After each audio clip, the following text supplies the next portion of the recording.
Have you ever been there? That moment when everyone around you tells you to act your age? Well, let me tell you something. Age is just a number when you have 40 years of extreme survival experience and a four-legged companion who has saved more lives than any war hero you know. Rex isn't just a dog. He's a decorated veteran, trained to detect explosives in Afghanistan, and for the past 8 years he's become my extension in every challenge we've faced. But this time was different.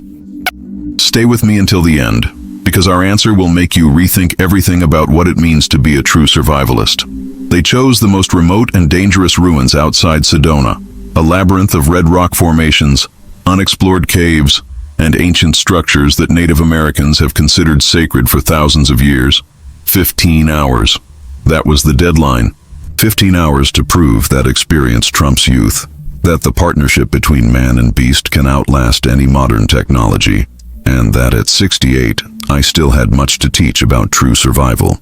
But what Rex and I didn't know was that those ancient ruins held secrets that would completely transform our survival strategy. A discovery that not only saved us but also revealed survival techniques that ancient civilizations had mastered for millennia. Techniques that archaeologists had been searching for decades, and that we, a 68-year-old war veteran and his faithful canine companion, discovered out of sheer necessity to survive. What happened in the next few hours challenged everything I thought I knew about human endurance, animal instinct, and the wisdom hidden in the stones of time. If this topic resonates with you, if you also believe that age shouldn't be a barrier to living intensely, leave a comment below with your biggest personal challenge to date. It could be a trail you hiked alone, a difficult situation you overcame, or even a dream of adventure that's still tucked away in your heart. Rex and I read every comment, and yes, he really pays attention when I read it aloud, and your stories inspire us as much as we hope ours inspire you. Now that you understand how we got here, let me properly introduce ourselves and why this story isn't just another weekend adventure. My full name is William Bill McCarthy. I'm 68 years old, and I have 4 decades of experience behind me that most people only see in war movies. I served in the United States Navy for 22 years, with tours of duty in Vietnam, the Persian Gulf, and 3 special missions that I still can't fully describe. That's when I discovered that military experience, combined with the maturity of years, could open doors to completely different kinds of adventure. I started out participating in civilian survival groups, teaching basic first aid and orienteering techniques to local scouts. But I soon realized there was a huge gap in the extreme survival world. When I first saw Rex, I immediately recognized the look I had. It was the look of someone who had seen too much, served honorably, but still had so much to offer if they found the right partner and purpose. The connection was instant and mutual. Rex chose me as much as I chose him. During our first few months together, we went through an adjustment period that reminded me of the first days in any new military unit. I discovered that Rex retained all his military instincts and skills intact, but now he could apply them in different, less traumatic contexts. He could detect weather changes before any meteorological equipment could, pinpoint clean water sources at impressive distances, and his sense of direction was more accurate than any GPS I had ever used. Over the past 8 years, Rex and I have become an inseparable duo in the world of extreme survival.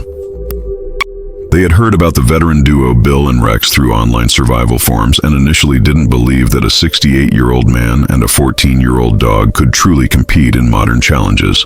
The group leader, a young man named Jake Morrison, approached me through social media with a proposal that mixed youthful disrespect with genuine curiosity.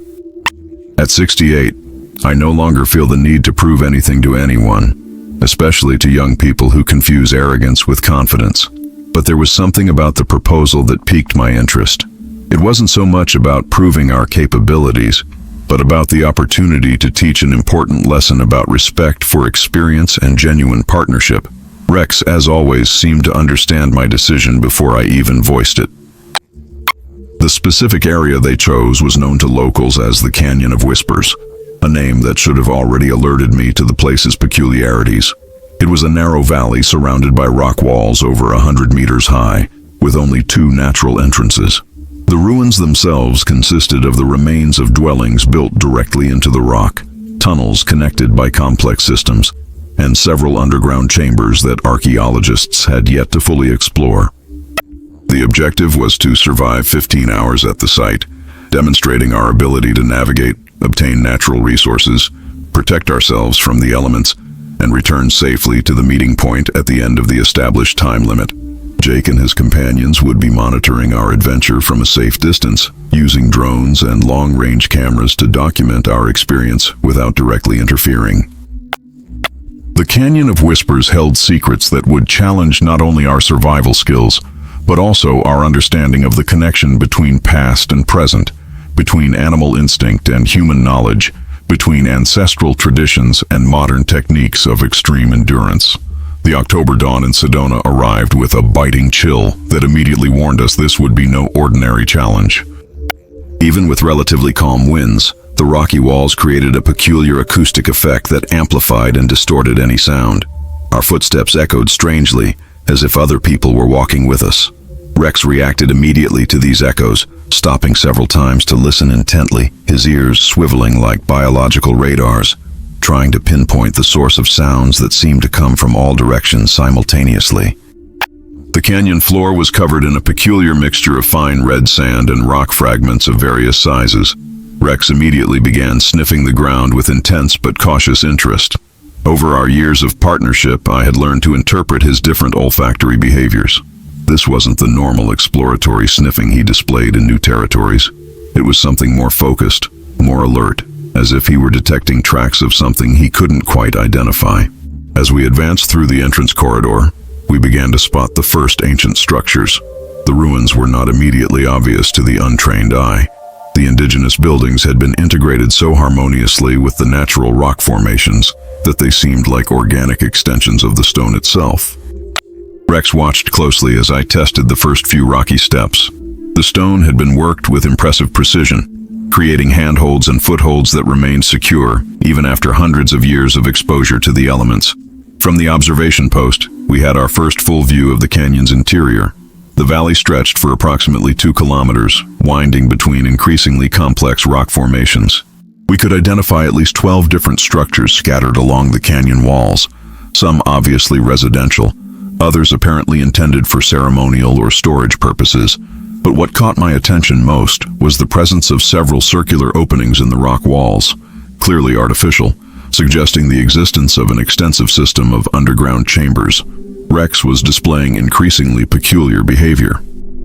Around 9 in the morning, 3 hours after our arrival, we received the first sign that this challenge would be unlike anything we had faced before. The wind, which until then had been blowing steadily and predictably from north to south across the canyon, suddenly and drastically changed direction. In a matter of minutes, we went from a chilly but manageable breeze to violent gusts that seemed to come simultaneously from multiple directions. Within 20 minutes, the clear October morning sky was completely obscured by dark clouds that seemed to appear out of nowhere. The temperature dropped at least 10 degrees in just a few minutes, and the winds reached such intensity that it was difficult to maintain balance on the uneven rocky surfaces. It was at this point that we made the first crucial decision of our challenge. We could try to continue exploring the exposed ruins, risking being caught in the open by the storm, or we could seek shelter in one of the underground chambers we had identified from the observation post. Rex clearly favored the latter. He was already heading toward the nearest circular opening, occasionally glancing back to make sure I was following his lead. The entrance to the underground chamber was more impressive up close than it had appeared from a distance. Normally, he was extremely cautious around enclosed underground spaces, a trait he had developed during his military service due to traumatic experiences with tunnels and bunkers in Afghanistan. But here, he not only entered the chamber without resistance but began sniffing around the interior with what seemed like familiar recognition. I followed Rex into the chamber and immediately understood why he felt comfortable. The interior space was much larger than the circular entrance suggested. The chamber expanded into a circular room approximately 5 meters in diameter, high enough for me to stand completely upright. But the most impressive thing wasn't the size, it was the temperature. While outside, the freezing wind made the environment almost unbearable. Inside the chamber, the temperature was mild and constant. The chamber's walls had been crafted with the same care as the entrance. Smooth, uniform surfaces bore tool marks suggesting sophisticated construction techniques. When I approached to investigate, I discovered symbols engraved on the rock in that area. They weren't hieroglyphics or paintings, but deep carvings that formed complex geometric patterns. The symbols didn't match anything I knew about the iconography of the region's indigenous peoples. They were more angular and precise than the typical representations of animals and natural elements found in other ancient ruins. They looked more like diagrams or maps than decorative or religious art. They were almost musical, as if the rocks themselves were singing or groaning in complex harmony. Rex immediately stopped investigating the symbols and assumed a high alert position. His ears were completely erect, his tail stiff, and every muscle in his body tensed for immediate action. It was the posture he assumed when he sensed imminent danger, but this time something was different. He wasn't looking at the chamber entrance, as he would if he suspected an external threat. Instead, he was focused on the chamber walls themselves, as if the danger were coming from within our shelter. The sounds outside continued to intensify, but they began to be accompanied by something even more disturbing. We began to hear echoes coming from elsewhere in the underground system. These weren't simply reflections of the sounds outside. They were distinct noises that seemed to originate from chambers adjacent to or connected to our own. And Rex, with his keen instincts as a military veteran, was detecting presences or energies that I couldn't yet identify. The storm outside showed signs of lasting much longer than the few hours I'd initially estimated. The Canyon of Whispers had become a natural amplifier for winds that now roared with an intensity that made the entire rock structure vibrate subtly. It was like being inside a gigantic musical instrument being played by forces of nature completely beyond our control. It was as if the ancient builders had left instructions engraved on the structure itself, instructions on how to navigate the underground system, how to utilize natural ventilation, perhaps even how to survive in situations exactly like the one we were facing. Rex, with his sharp instincts, had detected this connection long before my analytical mind could process the information. When we decided to explore one of the passages connecting to our starting chamber, using the symbols on the wall as a rudimentary guide, we quickly discovered that the tunnel system was far more complex than anything we had imagined. What appeared to be a simple connection between two adjacent chambers turned out to be a three-dimensional maze that completely defied our sense of direction. Rex was the first to show signs of spatial confusion. A specific mark I'd made on the wall of a tunnel with my machete reappeared in front of us after what felt like 20 minutes of walking in a straight line. But most disturbing was that the mark appeared on a wall that should have been impossible to reach if we'd been following the path we thought we were following. The ancient builders had created something far more sophisticated than a simple system of underground shelters. It was an architectural complex that deliberately played with spatial perception, using subtle slopes, almost imperceptible curves, and gradual changes in ceiling height to create the illusion of linear movement, when in fact we were being gradually redirected in complex circular patterns. Rex was becoming visibly agitated by our inability to maintain consistent orientation. But this time there was no doubt about what had captured his attention. We could clearly hear sounds of movement coming from one of the adjacent tunnels. The sounds weren't human. They were scratching, light footsteps, and occasionally something that sounded like vocal communication between multiple animals. My first guess was that we'd discovered a colony of bats or perhaps coyotes using the chambers for shelter during storms. It wasn't just a system of ancient shelters. It was an active sanctuary that had been in continuous use for far longer than any archaeologist or local authority suspected. The chamber was significantly larger than anything we'd seen before, approximately 15 meters in diameter and tall enough to be lost in the shadows overhead. But the most impressive thing wasn't its size, but its population. Most surprising was the presence of an elderly German shepherd who was clearly the pack leader. He approached Rex directly, and the two engaged in the complex recognition ritual that trained military dogs use to establish mutual credentials and intentions. It was obvious that both recognized the signs of specialized military training in the other. But the real revelation came when I realized the dogs weren't alone in the chamber. In a more remote section, nearly hidden by natural rock overhangs, there was clear evidence of recent human habitation. These weren't ancient archaeological artifacts, but signs of contemporary occupation. Modern blankets, metal containers, and most importantly, systematically organized food and water supplies. Rex had discovered something that local authorities and even Jake and his team of young adventurers were completely unaware of. The lead German Shepherd approached me directly, demonstrating the kind of controlled confidence that only experienced military dogs develop in the presence of human veterans. He clearly recognized in me signs of authority and military experience, establishing an immediate rapport based on mutual respect. It was through this initial interaction that we began to understand that we had stumbled upon something much greater than a personal survival challenge. Rex was interacting with the other dogs in a way that revealed aspects of his personality I had rarely witnessed. He was demonstrating leadership and communication behaviors that clearly stemmed from his military training, but adapted to a civilian context that allowed for a fuller expression of his natural social instincts. The organization of supplies suggested established routines, predictable schedules, and a level of discipline that only decades of military experience could develop. Rex was clearly comfortable in the pack's presence, but he also showed signs of recognizing the need to show respect for the established hierarchy. He didn't attempt to assume leadership or challenge the older German Shepherd's authority, but neither did he completely subordinate himself. We were in the territory of someone who had not only survived in those conditions for an extended period of time, but had thrived to the point of establishing a complex and apparently successful operation. But our situation was about to become even more complicated when we realized that our presence in the chamber had been detected by systems we couldn't see, and that our discovery of the secret hideaway had triggered protocols completely beyond our control. The dogs began to display behaviors that signaled the imminence of something they recognized, but which we didn't yet understand. It was the kind of organized anticipation that precedes the arrival of established authority, and Rex was beginning to react similarly, as if his own military instincts were being triggered by signals I couldn't yet detect. Rex and I were just settling into the larger chamber, observing the pack's social dynamics and trying to understand the supply arrangement, when the lead German Shepherd adopted a stance that instantly froze my blood. It wasn't an aggressive or defensive stance. It was the military attention stance he would assume in the presence of his superior command. All the other dogs in the pack reacted immediately, forming an organized line that completely blocked our exit from the chamber.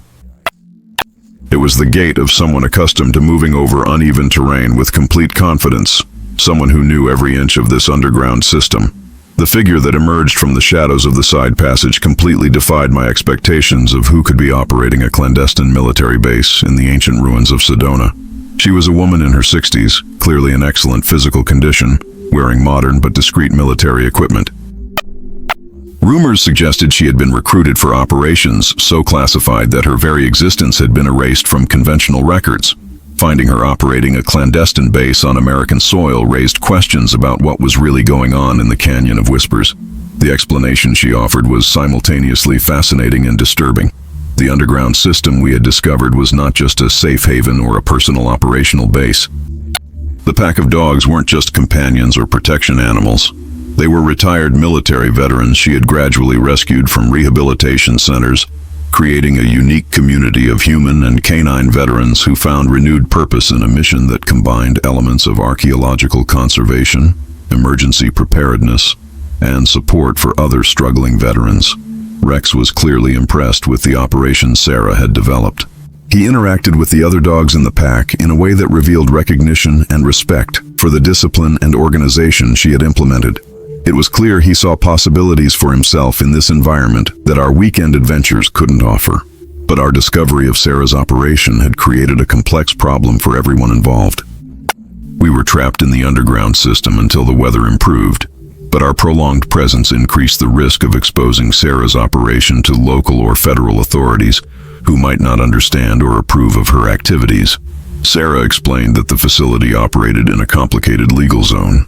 Technically, it had no official authorization to maintain a military presence on civilian territory, but it also wasn't violating any specific laws.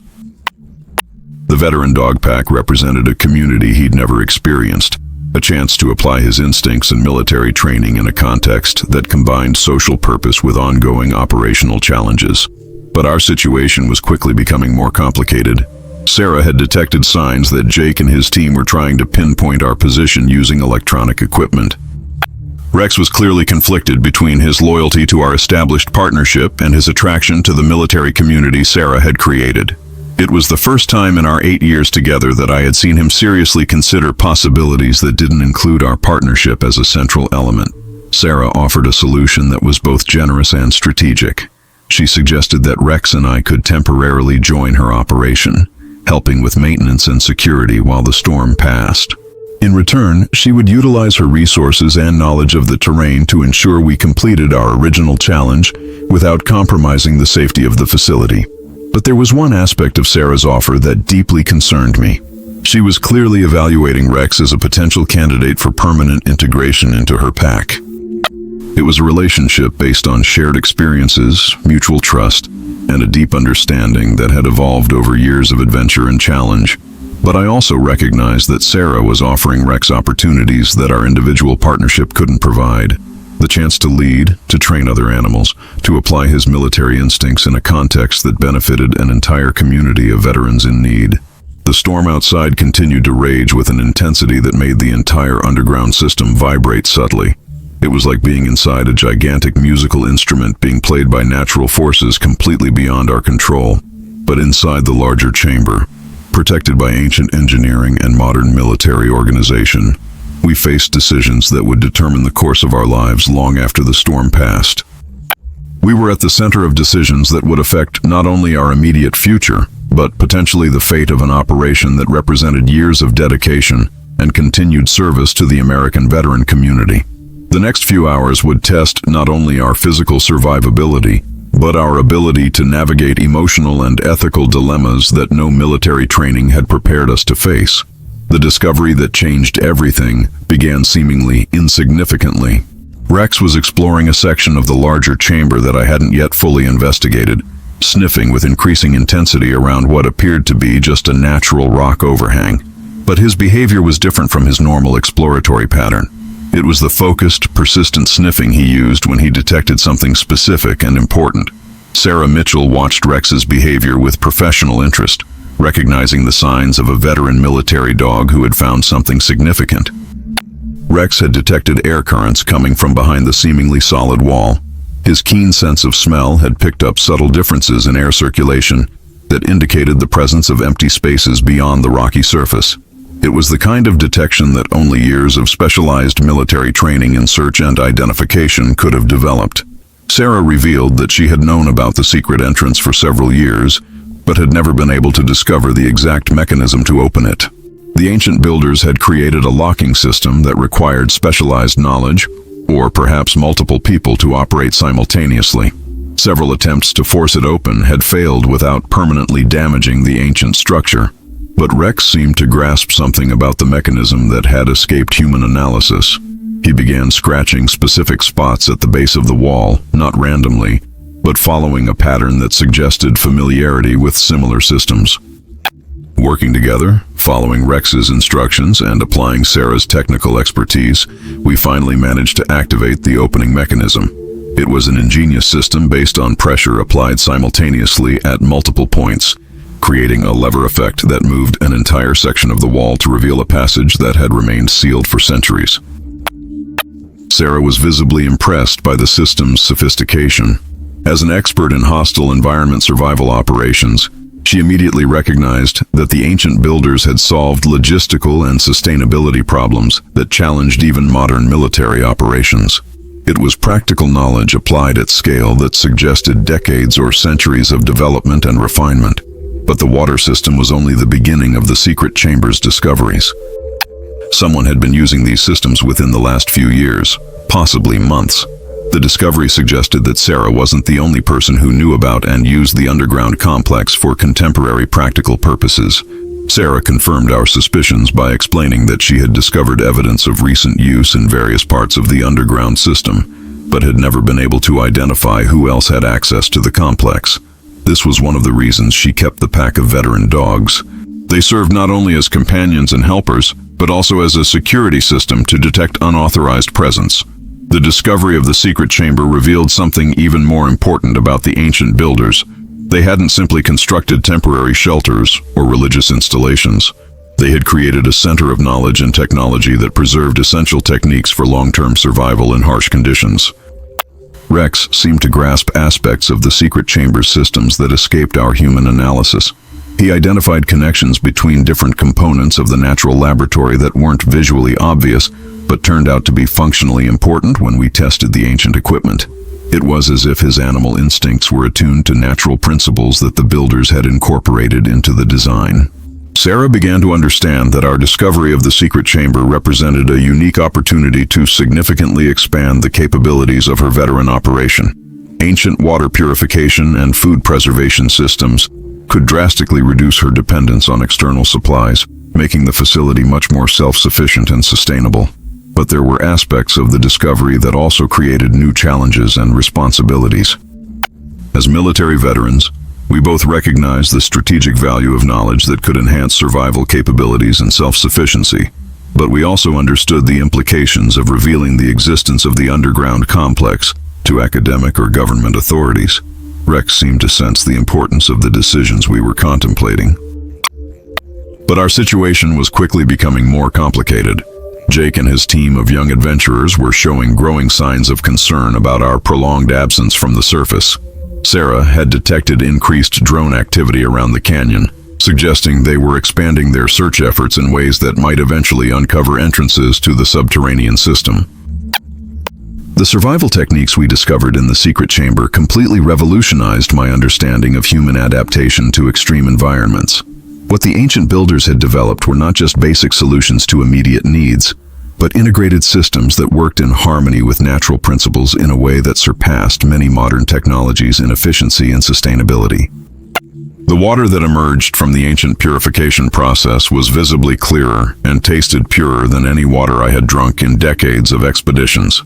Sarah tested the quality using modern analytical equipment and confirmed that the ancient system had removed not only visible impurities, but also microscopic and chemical contaminants that contemporary field equipment often failed to detect.